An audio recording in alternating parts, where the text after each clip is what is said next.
Am I the a-hole for refusing to take my friend's package with me internationally without opening and checking it first?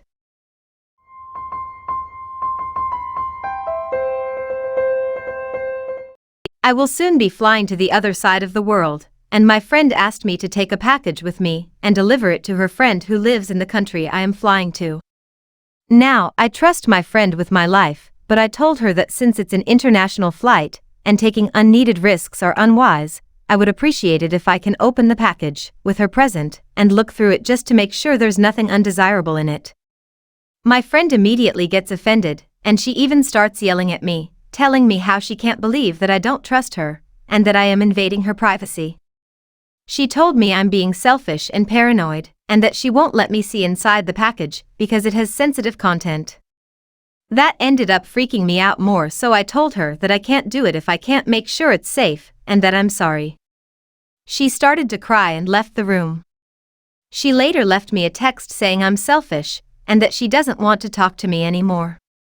While I feel bad, I have heard all kinds of stories, and I don't want to put into a position where I am responsible for whatever sensitive content in her package. Am I the a-hole? A comment here made me want to add more context. I trust my friend a lot, but I should mention that my friend is known to cultivate weed and then store them in spice jars. I could have sworn I heard noises of glass in the package, and she has joked before that she could smuggle weed disguised as a spice or herb or something, and that they wouldn't know a thing. I do trust her, but I just want peace of mind, you know. I'm sad she's offended, but I just wish she could understand my POV. Wow. I woke up to so much engagement in this post. Thank you all for your replies and assuring me I'm NTA. And thanks for the awards. As for updates, my friend hasn't spoken to me since the incident, and has had a message delivered to me via mutual friend saying the only way she'll talk to me is if I take this package from her and trust in our friendship. However, I heard from my other friend that the person I was supposed to deliver the package to has a reputation involving drugs, and while we didn't get into details, my friend just said, and not for using them. I don't want to accuse anyone of anything, rumors fly and innocent until proven guilty, but I am definitely not taking that package anymore, unless I can get a pretty good look at it. I just saw a comment asking me if I know a Jason who stores olives in his fridge. I replied this to them, sorry for replying late. Funny enough, her boyfriend's name is Jason. Fun fact to enhance this story, he loves a show called Breaking Bad so bad that he legally gave himself the middle name Walter. But sadly I do not know if they keep their olives refrigerated. I just read the story in question about Jason and his refrigerated olives, there may be a connection. But then again, most likely not. I'll try my best to do some digging, but if I'm being honest, I'm kind of freaked out enough by the situation to avoid investigating anything for my own safety, and I'll update this story as long as you guys are interested. Once again, thank you all.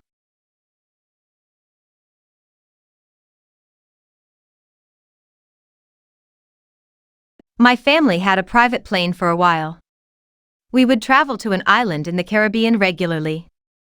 One time I took a serious boyfriend on our trip with us, and he decided it was a good idea to sneak back a bunch of Cuban cigars. When you land back in the States, customs comes aboard your plane and asks you questions. While an officer is on the plane talking to you, another officer is taking a dog around the plane.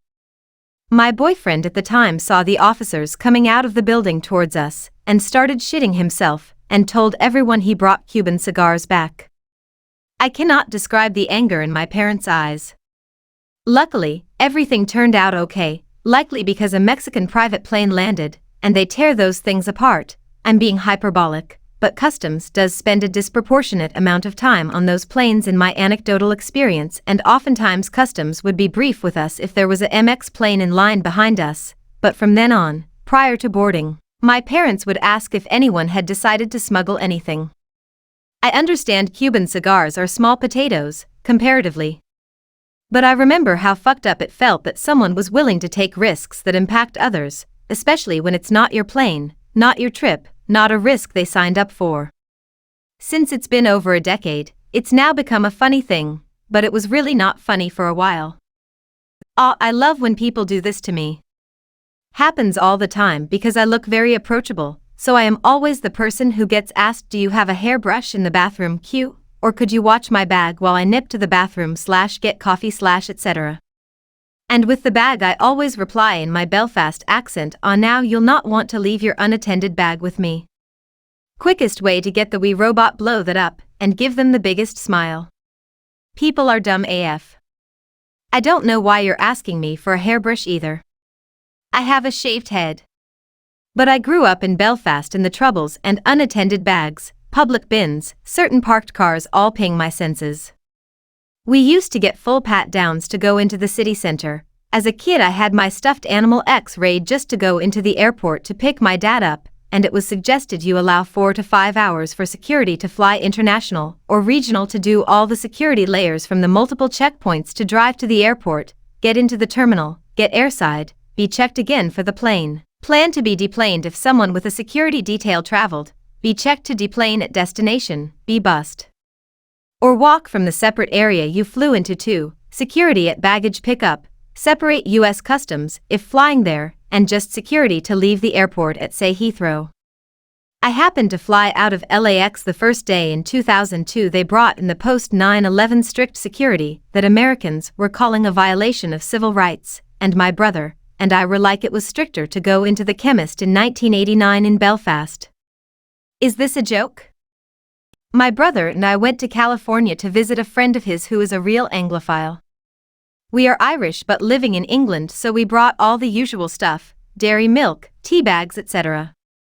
My brother had packed it all in a zipped bag of his so he could show the customs each individual item for security and customs charges. We are from Belfast. Second nature.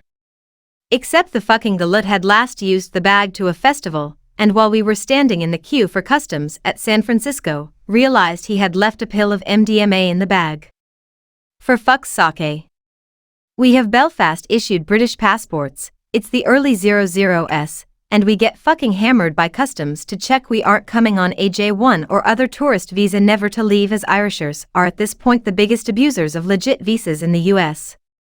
I had flown into Boston aged 15, and spent 8 hours in a side room being interrogated because my reason for visit, au pair, and my age and passport made them highly suspicious.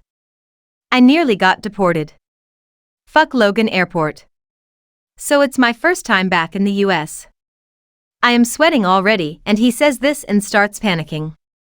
Turns out he'd been too nervous to try it at the festival, whereas I was a party girl, so I managed to palm it out of the bag and take it without being seen, having practiced it in many a club queue, and then get out a bottle of Aleve to cover it up.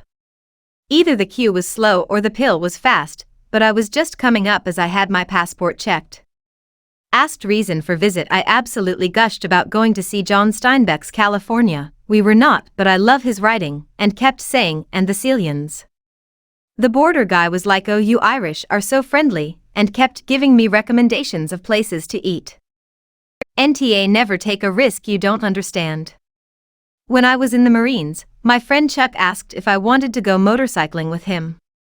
He had a new Honda Gold Wing with all the bells and whistles, while I had a smaller Suzuki sport bike. After breaking most of the traffic laws on miles of interstate and country roads, we ended up eating lunch at some guy's house way out in the woods.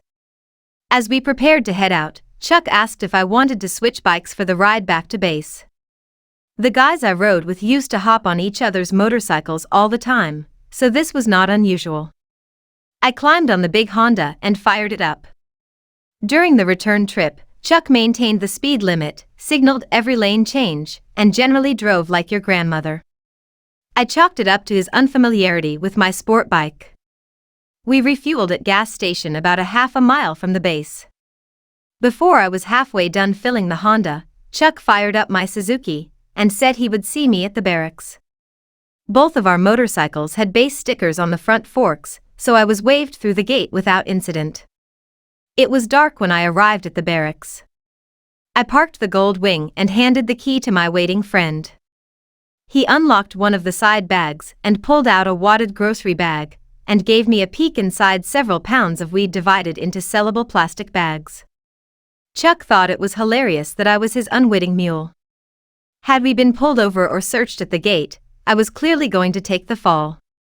I stopped hanging with Chuck and told the other riders what happened, but I never turned him in, mainly because I smoked a little weed back then too. I realize a dealer's got a deal, and that shit has to come from somewhere. I just hated that he used me.